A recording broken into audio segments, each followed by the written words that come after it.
presidente Lula faz amanhã a primeira viagem internacional do ano e o foco da agenda está no continente africano. A Luciana Amaral tem os detalhes. O presidente Lula embarca amanhã para visitas oficiais ao Egito e à Etiópia, países que se tornaram integrantes do BRICS nesse ano com o apoio do Brasil. Vai ser a segunda viagem oficial no atual mandato ao continente africano. Em 2024, as relações diplomáticas entre Brasil e Egito completam 100 anos. Lula vai ter um encontro bilateral com o presidente do Egito, Abdul al-Sisi. Segundo Itamaraty, os laços foram estreitados nos últimos meses com as negociações para a saída por meio do Egito dos brasileiros que estavam na faixa de Gaza, isso em meio à guerra do Hamas com Israel. A intenção é fortalecer também as relações comerciais, especialmente quanto a produtos agrícolas. O Egito é um dos principais parceiros comerciais do Brasil na África. O governo brasileiro espera também que o governo do Egito aprove em breve novos abatedouros e frigoríficos no Brasil para a exportação de carne bovina. No ano passado, o Egito já abriu o mercado para vários produtos brasileiros, como peixe, algodão, gelatina e colágeno. Ainda vai ser discutida uma rota aérea entre os dois países, ligando São Paulo e Cairo. Já na Etiópia, Lula vai fazer uma visita de Estado e participar da cúpula de chefes de Estado e governo da União Africana. Para o governo brasileiro, a participação do presidente Lula na cúpula da União Africana é um sinal de prestígio, já que normalmente só governantes africanos participam desse encontro. O presidente da República tem também convites para outras reuniões bilaterais, mas ainda não definidas, de acordo com o Itamaraty. Claro que o Brasil também quer explorar uma presença maior no comércio com a Etiópia. É um país com crescimento econômico forte e muito significativo nos últimos anos. Por fim, vale destacar também alguns outros pontos de convergência entre o Brasil e os países africanos. Por exemplo, o combate à desigualdade e à fome, a sustentabilidade e a transição energética e a reforma de organismos internacionais para uma participação maior de países em desenvolvimento no sistema de decisões globais. De Brasília, Luciana Amaral. Professor Vitélio, que leitura dá para ter dessa viagem?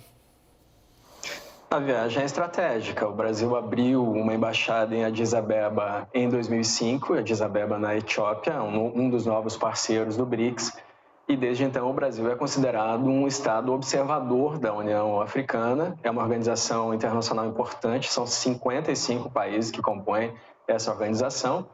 E também é estratégica porque o Brasil vai ao Egito, são 100 anos de relação estabelecidos em 1924 com o Egito. Todos os 115 brasileiros que saíram da faixa de Gaza passaram pelo Egito, passaram pelo Cairo. Então, essa relação com o Egito também é importante nesse momento. Agora, alguns detalhes, Caio. O presidente também vai encontrar o Mahmoud Abbas, líder da Autoridade Palestina, e vai encontrar o Antônio Guterres num desses dias lá na Etiópia. Mas também seria uma oportunidade para o Lula ir a Israel, né? O Brasil subscreveu a petição da África do Sul na Corte Internacional de Justiça, como o Daniel falava há pouco.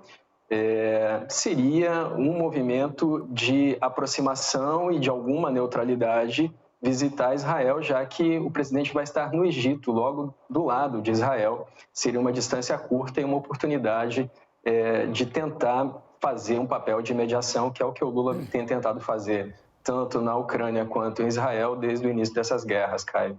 Lorival, o professor coloca por essa ótica interessante dos possíveis encontros que ele não terá, uma ida a Israel e um encontro com a autoridade palestina. Quando saiu a agenda, eu me lembrei que tanto o Egito quanto a Etiópia integram o BRICS, né? O Brasil acabou entubando os dois países, porque a China impôs. Que leitura que você iria por essa leitura também estratégica da questão árabe-israelense, mas você colocaria o BRICS também? Deixa claro de que lado nós estamos nessa geopolítica mundial? Eu estive 3 vezes na Etiópia em 2019 e lá existe um cereal chamado teff, que é um cereal que não tem glúten. Então, é um cereal estratégico para o mercado nesse sentido, que precisaria de um desenvolvimento científico, tecnológico, do tipo daqueles que a Embrapa sabe fazer. E os etíopes desejavam muito que o Brasil oferecesse isso. É claro que no governo Bolsonaro estava fora de cogitação, Bolsonaro despreza a África, né? Mas talvez agora com a volta do presidente Lula, que teve bastante interesse pela África, pode ser que a Embrapa tenha um papel, volte a ter um papel ou tenha um papel na África, que é um continente que tem ainda muitos problemas de desenvolvimento de sua agricultura, né? Tem bastante desertificação e isso poderia ser uma inserção interessante para o Brasil. Etiópia e Egito têm uma relação hostil entre si, são vizinhos, e é por causa de barragens que a Etiópia vem construindo há vários anos já, que, segundo os egípcios, reduzem o fluxo do rio Nilo e prejudicam a agricultura egípcia, que é uma agricultura de várzea ali, de beira, isso historicamente, né, há milênios, a agricultura ali ao longo do rio Nilo, então existem muitas tensões. Além disso, o Ahmed Abiy, que é o primeiro-ministro da Etiópia, está vindo de uma guerra, né, porque não aceitou a independência do Tigray, uma guerra sangrenta, com muita, além das mortes pela guerra, muita fome que foi causada em parte propositalmente por ele. Ele que ganhou o Prêmio Nobel em 19 por causa do acordo com a Eritreia e que também está buscando agora uma saída para o mar. E aí isso deixa o Djibouti, a Eritreia e a Somália nervosos, porque são os três países que têm saído pelo mar. Os três estão falando, epa, peraí, é nossa soberania. Então, existe ali um desejo da China de arbitrar esses conflitos. É por isso que a China colocou a Etiópia e o Egito nos BRICS, e o Brasil não tem muita condição de atuar geopoliticamente, porque a China está transformando a África no seu quintal, né?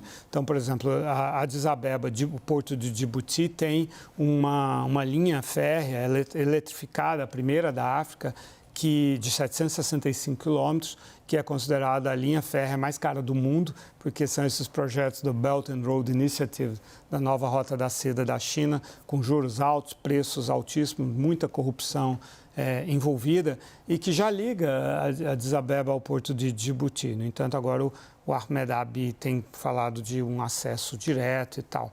Então, é nesse vespeiro que o presidente Lula está colocando as mãos, sem falar naquilo que o Vitélio mencionou, né? O Egito enviando tropas para a fronteira com Israel, preocupado, muita tensão. O Brasil não faz um movimento a Israel, enfim, tudo isso causa espécie. Mas tem, digamos, a cobertura da reunião da Organização da União Africana, né? Que aí o presidente Lula é conhecido pelo seu desejo de ser, assim, se projetar como um líder ali na África, né? Sim. Daniel, como Itamaraty está vendo? O governo Lula, o Lula, nos seus dois primeiros mandatos, entre 2003 e 2010, depositou muita energia na África. Organizou até uma cúpula América do Sul, África, e ali estão falando de 50, 40 chefes de Estado que se reuniram. Algumas vezes, houve 3 ou 4 edições dessa cúpula. E depois, o que a gente viu, por exemplo, o Jair Bolsonaro foi o único presidente pós-redemocratização que não pisou no continente africano. Todos os antecessores no Brasil pisaram em algum momento no continente africano, mesmo Michel Temer, que ficou só 2 anos e meio no Palácio do Planalto. Esse espaço que o Brasil deixou de ocupar na África ao longo da última década, claro que não dá para rivalizar com os Estados Unidos ou com a China, embora quando o Lula tivesse depositado essa energia toda, foi com as bênçãos, foi muito estimulado por George W. Bush, que estava na Casa Branca à época e olhava muito positivamente essa influência do Brasil e estimulava muito. Mas o Brasil perdeu espaço não só para a China e para os Estados Unidos, como perdeu um espaço para a Turquia, que também é uma economia emergente com interesses na África. Recep Erdogan tem ido com muita frequência ao continente africano e se reunido com chefes de Estado. Agora, Está claro que Lula quer reeditar essa prioridade em política externa ao continente africano e talvez faça muito bem. O que ele não pode é jogar com as mesmas peças, porque o Brasil de 2003 a 2010 tinha 3 grandes mamutes como pontas de lança na política externa para a África, que eram a Vale, a Petrobras e as construtoras brasileiras. A Vale saiu, a Petrobras vendeu seus ativos no continente africano, as construtoras brasileiras na esteira da Lava Jato encolheram tremendamente, não são peças mais à disposição do governo brasileiro.